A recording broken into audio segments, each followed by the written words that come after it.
Why is it real estate Hunger Games? I'm glad you asked that question. It was a little bit more jiggly than anticipated.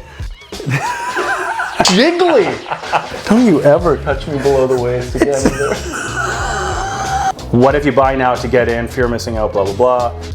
2.5 years you get pregnant, and at year 2 market, it drops. Are rates gonna go up?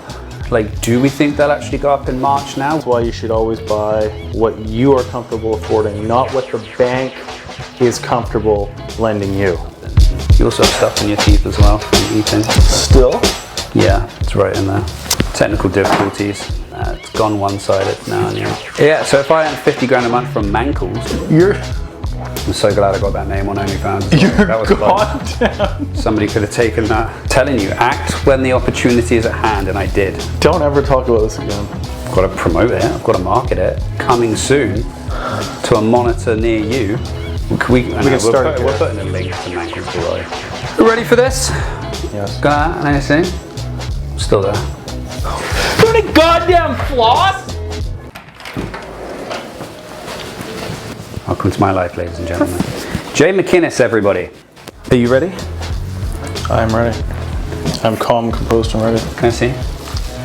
Okay, gone. Did you get floss? Oh, you are the absolute... I learned that from my dad. Oh, I can't stand you sometimes. Leave it on there, we're good to go. You gotta be resourceful this day and age, okay? We can't all be,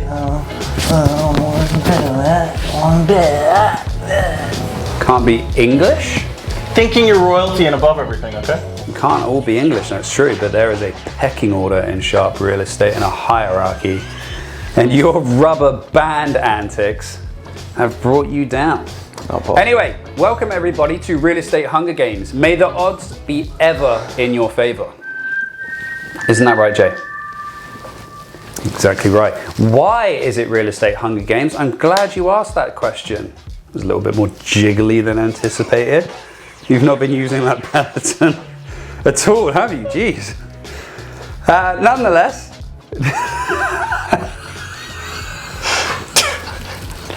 Jiggly!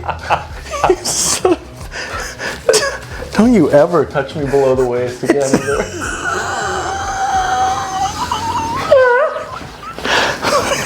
You're such a prick. Okay. Okay. So we'll go down into why it's the Real Estate Hunger Games, and in order to do that, we need to explain a little bit about how the market works. Obviously, it's been ridiculously busy. We've been talking about it. If you've been following us for more than a month and still don't know the market is crazy, I don't know how, but nonetheless, what happens is obviously when it's busy, prices go up. There's more interest, there's not enough inventory, so demand goes up, prices go up, very simple, right? Then typically what happens is prices keep going up to a certain point, and then it makes sense to just jump to the next level of home, whether that be a 2-bedroom or whether you've got a larger condo and you're looking to go to a house, because the difference is not that much anymore, and so you get more for your money, more bang for your buck. So we've been talking a lot, I think, about like the multi-million side of things, which is great, but there is another side of the market which we've talked about briefly, which is entry-level homes. Under $1 million? Ugh. Yeah, and so what that kind of looks like now, and this is where it gets to the Real Estate Hunger Games. You've got a lot of these first-time home buyers who can now afford to get into the market because of interest rates. We'll get to that. They've been saving up money, got more money in their accounts, as most people have over COVID, apparently. Mum and dad. Yeah. And mum and dad, bank of mum and dad as well. And they're looking at paying $650 to $750 for a 1-bedroom. Some of them want 2 bedrooms. And in the usual market before COVID, this was somewhat doable. If you wanted a 2-bedroom, you had to go to an older building. You could still make sure that you had enough upgrades to the building, rain screening, plumbing, roof, things like that. The building was in good condition. But now, those levels of homes are getting multiple bids and they're going up and up and up. So now we're at the point where we're seeing 1-bedrooms selling in the 900,000s, like almost $1 million for a 1-bedroom. We were looking at a couple in Cole Harbour the other day. In the 900,000s, buildings like almost 30 years old, I remember when the first $1 million one bedroom sold downtown. What was it? That was in the Maddox building. Oh yeah. Nice city facing, southwest patio. It's nice. And $1 million was like, what the hell's going on? Yeah. Crazy. Anyway. And now if you paid $1 million for a one bedroom, it's not even like the one bedroom of all one bedrooms. Right? Yeah, definitely not, no. And so that's what's happening. So I keep like saying this in a slight comment, but that $1 million to $1.5 million mark is such an opportunity because it hasn't been taken advantage of here in Vancouver yet.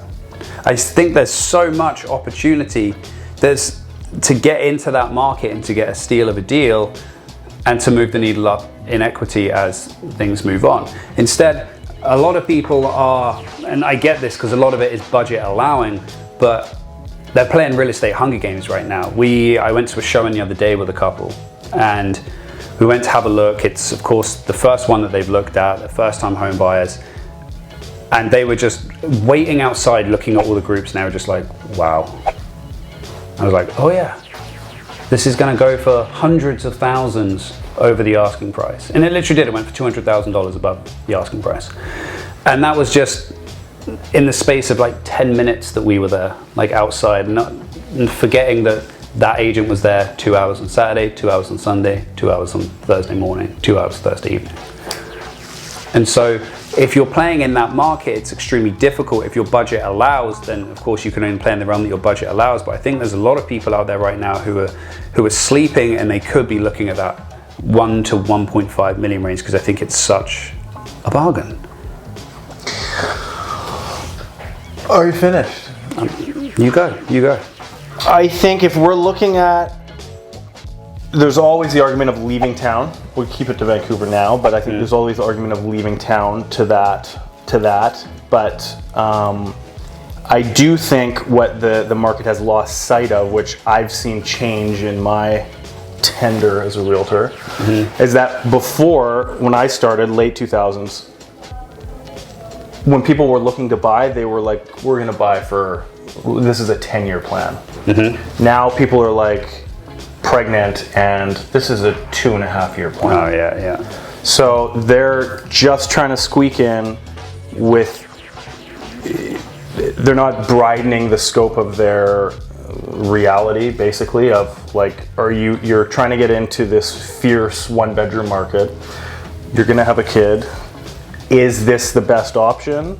Or if and again, everything is budget, but if possible, a little more from the parents maybe, a little tighter numbers maybe, but be able to buy something that you can comfortably be in for 10 years as opposed to 3 is going to go a lot further, because this market could change this year, it could change next year.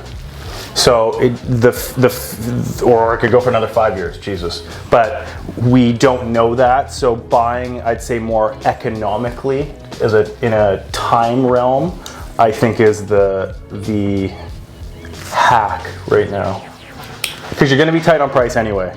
And if things are fundamentally changing, like you're pregnant now or you want to be pregnant in 2 years, what if you buy now to get in, fear missing out, blah blah blah, 2.5 years you get pregnant, and at year 2 market it drops 20%, 30%, whatever the hell it is, and then it's flat for 5 years, and now you're just out. So I think people can be a lot smarter with their purchasing. Again, moving out of town is a point of flexibility that a lot of people still don't want to face. But I think if you want to be in Vancouver, that's great, and if you can afford to, that's great. But I think looking more economically here or just outside will serve you a lot better in the long run. I think people need to stop thinking so short term. Well, we were talking about this beforehand as well. Are rates going to go up? Like, do we think they'll actually go up in March now? What was that latest article you were talking about this morning? Keep talking, I'll find it. Yeah, but there's been obviously calls for rates to go up, which would look to curb a little bit, at least, home buyer demand. But what people don't realize is there's home buyer demand, because of the rates are where they're at, so people then get pre-approvals. Those pre-approvals use the existing rate that they're pre-approved on, and then anything after that then is subject to the new rate, basically. But the problem is real estate doesn't react like the stock market. So as soon as that's announced, it doesn't all of a sudden mean, okay, all of the demand has gone down here. It takes time to come in. That's easily another 6 months before we start seeing an effect. And if they up it just 0.25, they don't want to crash the market, so it's going to make a minimal change, in our opinion. Would you agree with that? It won't do anything. There we go. The optics of it's now going up, is going to have way more effect than the actual raising of 0.25. And because of that, it's going to take a while. So we could see this market going like this I could see it being in a sort of frenzied state into next year. I think the rates are the only thing that can change the market, period.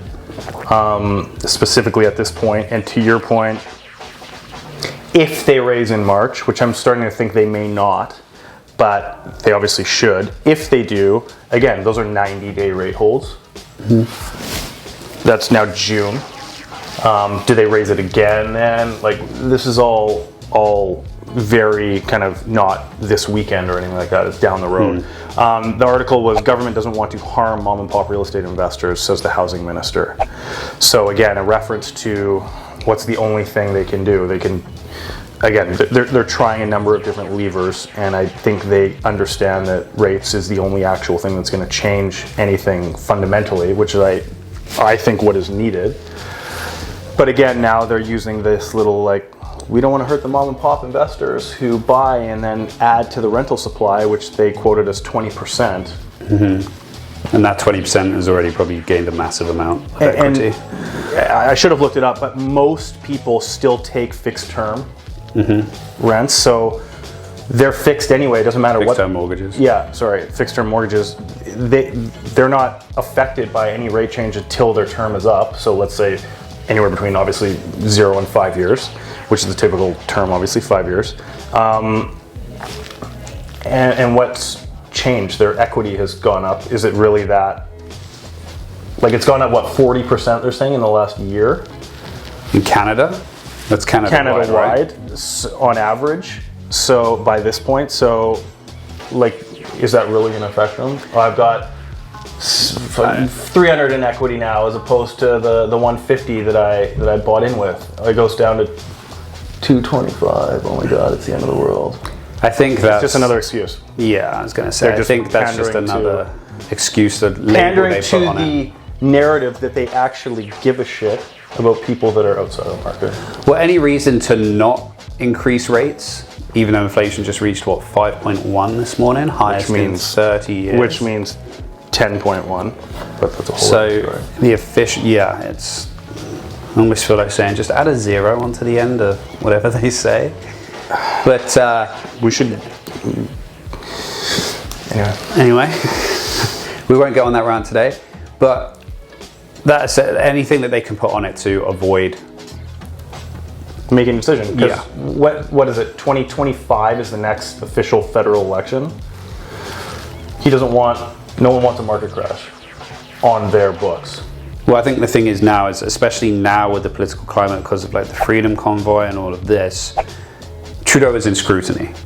So the moment that you add like a market crash to that, it's just like a long list it's a long resume of. No one wants that on their books, because people will remember that, because it fundamentally affects them. People will forget all this Freedom Convoy crap. Yeah. And he can now freeze accounts and corporate accounts and insurance on these truckers and all that stuff. That's obviously flavor of the month now, but in 2 years that'll be, I believe, forgotten. But if the market crashes under him, that'll never be forgotten, because that fundamentally people believe they're losing money directly. Well, I wonder if it's going to flip the other way though, because it's gone such unprecedented numbers because of COVID. So now, although it's not crashing, they put so much liquidity into the market. Okay, byproduct of COVID, but the government put the money into the market. There we go. So it's now harder and harder. So does that breed resentment in the other way? So is it possible to go too far the other way and still have people extremely annoyed and miffed as that was a big thing during the recent election. So is that going to happen the opposite way?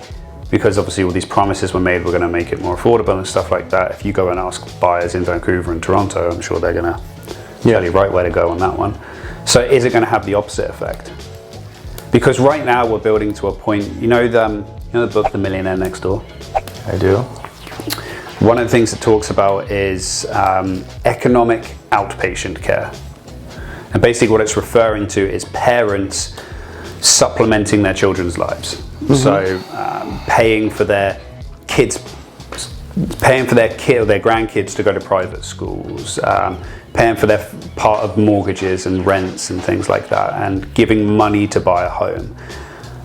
That book was obviously written a long time ago, but there's the argument now, especially in Vancouver and a place like Toronto, is you're almost getting to the point where that care is actually going to be necessary. And apparently, just to summarize it up, that care is actually damaging to the person who gets the care, because it takes away a lot of their, majority of the time, a lot of their drive, a lot of their motivation, a lot of their desire to succeed, and welfare, so on and so forth, right? It breeds a mentality that is backed up by science. But are we getting now to a point, because it's getting so bad, and I'm doing this on my legs so you can tell how serious I am.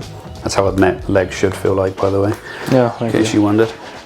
Are we getting to that point where that is going to be an absolute must? We've been seeing it a lot in Vancouver for ages, and it's very normal to hear, oh, my parents are gifting us some money, but is that going to become common across the board? And if that's the case, do you go the other way, because there's going to be a lot of parents who just genuinely can't afford to help their kids? What do you mean the other way?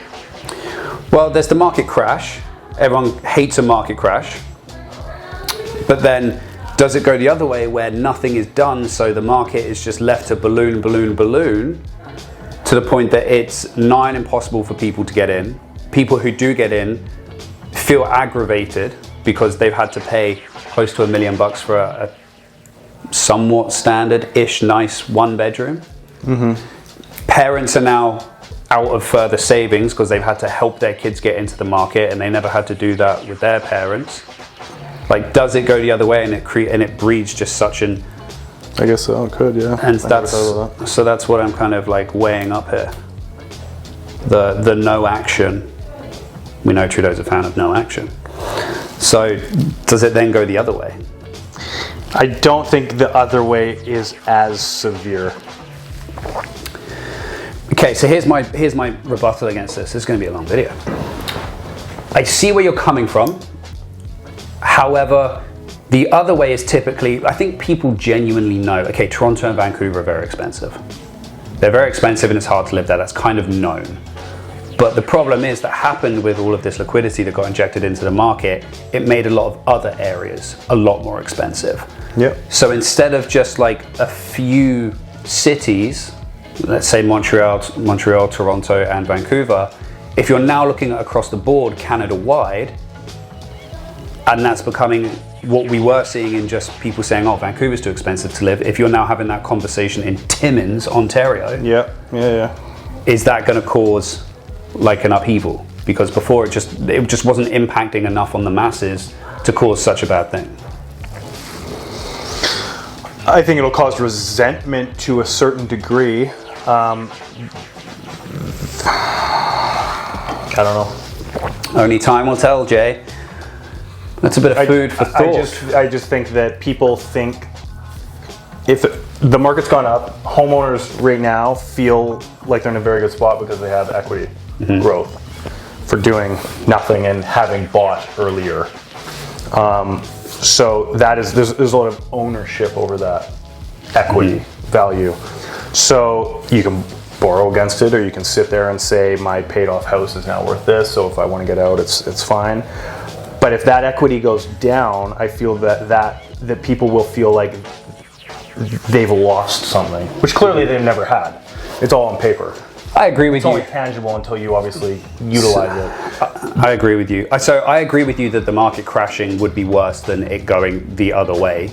But I think people will remember getting something taken from them more severely than, oh, it was really tough. Like, it's always been really tough. It's never been this tough, but a year ago, it had never been that tough. Yeah, no, I feel that would be more damaging. I just wonder if we're going to see a significant kickback because of it going the other way. But I still feel the the correction or the crash is a lot more damaging, because that just, as well as equity that people lose and stuff, that starts to affect jobs and things like that as well. So there's a whole other like economic basis of that. Yeah. What will be the most damaging is, and I think this is where the government is walking a tightrope with the way it is now, if within the next 4 years before an election comes, that market does crash, because then you've got, well, it was ridiculously expensive to pay, and we got in at the high point, and they didn't do anything about it, so we were forced to pay this, and now it's crashed and we've lost all of this money. It's like a double whammy.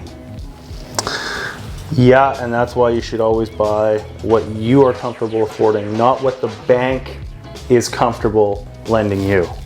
Because you can always have the market turn, you can always lose your job, and trust me, the bank's not going to give two shits about you if you lose your job. You pay or you're out. So let's leave it on that extreme. Let's leave it on that. Stay happy, guys. May the odds be ever in your favor.